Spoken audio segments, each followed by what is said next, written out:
ये वीडियो जिसमें लड़की डांस कर रही है, इस लड़की को बेदर्दी के साथ कत्ल कर दिया गया है। और फिर इस खबर के मुतल्लिक जब आवाम को पता चला और आवाम में ये खबर फैली, तो मुल्क में हड़तालें हुई, एहतजाज हुए, झगड़े हुए, तमाशे लगे, मेन स्ट्रीम मीडिया पर खबरें फैली। इस लड़की को किसने कत्ल किया और जिसने कत्ल किया वो चाहता क्या था? पुलिस हरकत में आई, एक्शन लिया, मुलजिम को गिरफ्तार किया और मुलजिम को गिरफ्तार करने के बाद मालूम ये हुआ कि इस कत्ल में इस लड़की का अपना भी एक बहुत बड़ा हाथ था। जो मजलूमियत दिखाई जा रही थी, जो माशरती कॉन्सेप्ट तैयार हुआ था, हकीकत में पिक्चर की दूसरी जानिब रुख कुछ और भी बताता था। मोटिव पर भी बात करूंगी, कातिल पर भी बात करूंगी और उस हाथ पर भी बात करूंगी जो इसका अपना हाथ था। अपने पॉइंट की तरफ आते हैं, डिटेल्स की तरफ आते हैं, come to the point. India का ये अफसोसनाक वाकया शहर दिल्ली का है। नैन्सी शर्मा एक लड़की का नाम है। नैन्सी शर्मा बहुत हंसमुख, शरारती लड़की है और वालिदैन ने हमेशा से इसको लाडो में रखा है। कभी किसी बात पर टोका रोका नहीं, मना नहीं किया, पाबंदी नहीं लगाई, खुले डुले माहौल में इसको रखा। दोस्तों के पास जाना, पार्टीज अटेंड करना, गेट टुगेदर करना, ये सब कुछ इसको फैमिली की तरफ से आसानी अलाउ था। इवन लड़कों से गपशप बड़ी आम सी चीज थी इसके लिए। माँ बाप को इस बात का तो पता था कि हमारी बच्ची ब्रॉड माइंडेड है, लेकिन वो ये भी यकीन रखते थे कि हमारी बच्ची कभी भी कोई गलत कदम नहीं उठाएगी। नैन्सी की एक सहेली है, उसकी बर्थडे पार्टी आ गई है, नैन्सी को वहां जाना है, तैयार होकर वहां पर गई। वहां पर खूब डांस हो रहा था, इसने भी पार्टिसिपेट किया। एक लड़का वहां पर मौजूद था जिसका नाम साहिल चोपड़ा था। साहिल चोपड़ा एक अमीर बाप का बेटा था और खुद भी इसका गाड़ियों का शोरूम था। और जब इंसान के पास पैसा होता है तो उसकी जो ग्रूमिंग होती है, जो उसका चाल ढाल या उसका जो आप कह लें पर्सनैलिटी होती है या कपड़ा जूता होता है, उससे वो पहचाना जाता है। तो नैन्सी यहाँ पर डांस वांस कर रही है, मस्तियां कर रही है, साहिल की नजर पड़ गई है, साहिल अट्रैक्ट हो गया है, पास चला गया है। वो सहेली जिसकी बर्थडे में नैन्सी गई हुई है, नैन्सी को जाके उसने मिलवाया कि she is my best friend और ये साहिल चोपड़ा है, इनका बिजनेस है, इनका गाड़ियों का शोरूम है, बाप जो है वो दिल्ली का मशहूर बिजनेसमैन है, लोग इनको इज्जत की निगाह से देखते हैं। ये सब तारुफ करवाया और फिर इन दोनों ने एक दूसरे को आंख भरकर गौर से देखा और नंबर एक्सचेंज किए और फिर चिट चैट गपशप मामलात और ये जो नंबर है वो रिलेशन में तब्दील हुआ।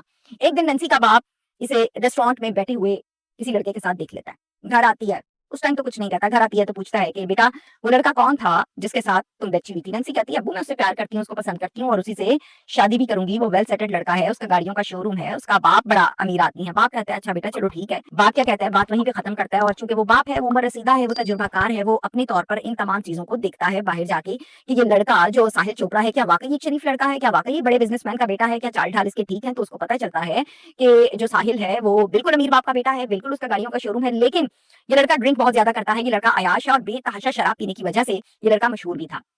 इस लड़के को छोड़ दो, घर आकर अपनी बेटी से कहा और बताया कि बेटा ये हद से ज्यादा शराब पीता है और हद से ज्यादा शराब पीने वाले लड़के ठीक नहीं होते, मसले मसाइल बन जाते हैं। लड़की कहती है कि अब्बू जी it's a part of a business, इन्होंने अमीर आदमियों के साथ, अमीर लोगों के साथ बैठना, डील्स करनी होती हैं और शराब एक बिल्कुल आम सी चीज है। लड़की इस बात को नहीं मानती और वो ये बात जो है सुनना भी नहीं चाहती क्योंकि वो रिलेशन में या पसंद में या जुनून में काफी हद तक आगे जा चुकी है साहिल के साथ। माँ बाप इस पर खुश नहीं है और रिलेशन को 2 साल भी गुजर चुके हैं। लड़की और लड़के ने ये फैसला किया है कि अब हमें शादी कर लेनी चाहिए और शादी के लिए साहिल की फैमिली तो बिल्कुल एग्री है, लेकिन लड़की की फैमिली बिल्कुल भी एग्री नहीं है। एंड क्या होता, कोर्ट मैरिज कर ली जाती है। माँ बाप को जब पता लगा कि नैन्सी ने कोर्ट मैरिज कर ली है तो उन्होंने अपनी बच्ची से कहा कि बेटा तुम्हारा हमारा आज से जीना मरना खत्म हो गया, आज के बाद हमें आपने कॉल नहीं करनी, न दुख में न सुख में। हमारे लिए आप मर गई और आपके लिए हम मर गए। शौहर के घर चली गई, जिंदगी गुजरती रही, बड़ी खूबसूरत, बड़ी अच्छी शानदार लाइफ थी, लग्जरी लाइफ थी। इस दौरान चुपके चुपके नैन्सी अपनी बहन से बातचीत जरूर करती थी, बहन भी करती थी और उसको बताती थी कि यार मैं बड़ी खुश हूँ, यहाँ पर खुशहाल हूँ, तुम लोग ऐसे ही परेशान होते थे, बल्कि तुम ऐसा करो कि अम्मी अब्बू को बताओ कि नैन्सी बहुत खुश है, आबाद है अपने घर में और उनको ऐसा एग्री करो, शायद बर्फ पिघल जाए। ये सब कुछ बहन करती है और उनको कन्विंस करती है और आखिरकार जो माँ बाप के दिलों में जमी हुई बर्फ थी वो पिघलने लगती है। ये सारा बैकग्राउंड मैंने आपको बताया, अब मैं वकूए की तरफ आ रही हूँ। 2 दिन हो गए नैन्सी को फोन कर रही है उसकी बहन भी और उसके वालिदैन भी। ना नैन्सी का नंबर मिल रहा है, ना बातचीत हो पा रही है और बहन भी परेशान है, वालिदैन भी परेशान है। एट द एंड थक हार कर फोन करते हैं साहिल को। साहिल को कॉल करके कहते हैं कि नैन्सी का नंबर नहीं मिल रहा, क्या बात है? कहता है कि वो तो नाइट क्लब्स में रूटीन के मुताबिक जाती है, पहले भी जाती है, अक्सर वो घर नहीं भी आती, तो ये तो हमारी रूटीन है। मैं भी बात कर रहा हूँ, कोशिश कर रहा हूँ, लेकिन मेरा भी राब्ता उससे, मैं भी राब्ता कर रहा हूँ, कोशिश कर रहा हूँ, लेकिन मेरी बात उससे भी नहीं हो पाई। आप परेशान ना हो, वो अक्सर औकात नाइट क्लब में रह भी जाती है और 2-2 दिन बाद आती है, तो इस वजह से मुझे तो ये रूटीन का काम ही लगा। तो ओके आप परेशान ना हो। फोन बंद कर दिया। जनाब गुजर गए 2 दिन के बाद 4 दिन हो गए। जब 4 दिन गुजर गए तो उन्होंने कहा कि नहीं अब कुछ करना चाहिए। ये क्या करते हैं, ये फौरन एक पुलिस स्टेशन जाते हैं और जाकर वहां पर एक अगवा की एफआईआर दर्ज करवाते हैं। पुलिस एफआईआर दर्ज होने के बाद सबसे पहले ये चेक करती है कि लास्ट टाइम नंबर कहाँ पर बंद हुआ था, क्या चक्कर था, कहाँ यूज हुआ था।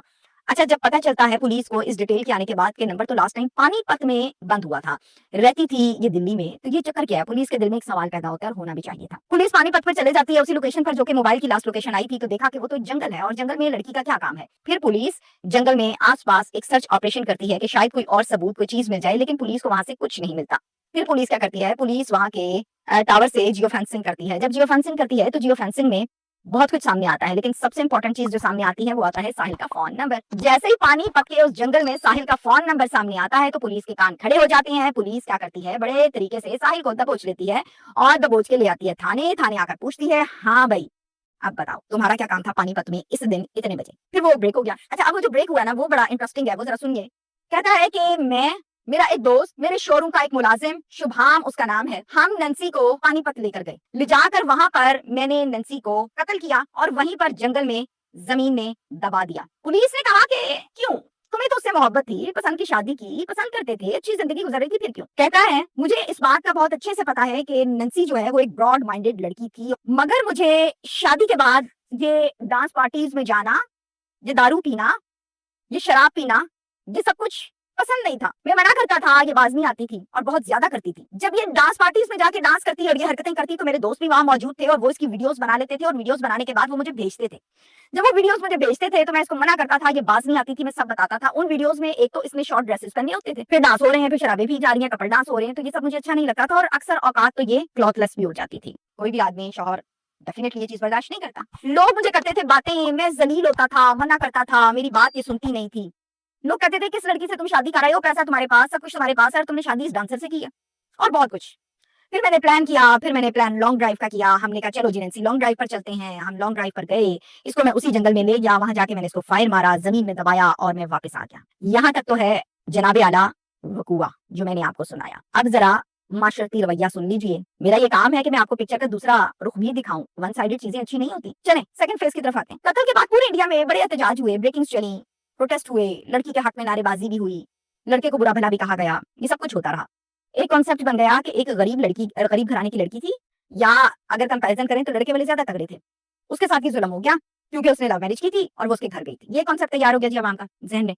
पुलिस ने इस पर जब इन्वेस्टिगेशन की और इन्वेस्टिगेशन के बाद पुलिस ने की प्रेस कॉन्फ्रेंस और प्रेस कॉन्फ्रेंस के बाद ये सब कुछ रखा जब आवाम के सामने, तो फिर आवाम को पता लगा कि हकीकत क्या है। मजलूमियत की जो एक चादर उड़ा दी गई थी नैन्सी को, वो कहीं ना कहीं सर से अब सिरक रही थी। इन हरकतों पर जो वकुआ हुआ, जो मैंने आपको बताया, यकीनन गलत है। आजादी एक हद तक अच्छी लगती है, लिमिटेशंस में मामला ठीक लगते हैं। कोई भी शरीफ आदमी जब ये देखेगा कि मेरी बीवी गैर आदमी के साथ हाथ में शराब का पैक पकड़ के शॉर्ट ड्रेस में डांस करती है और फिर रात को 2-2 दिन घर भी नहीं आती, तो वो कुछ तो करेगा।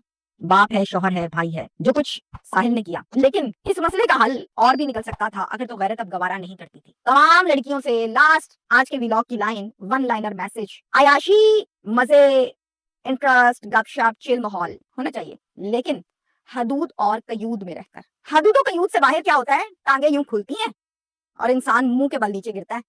कभी कभार तो संभलने का मौका मिलता है और कभी कभार मट्टी के नीचे जाना पड़ता है। Thank you.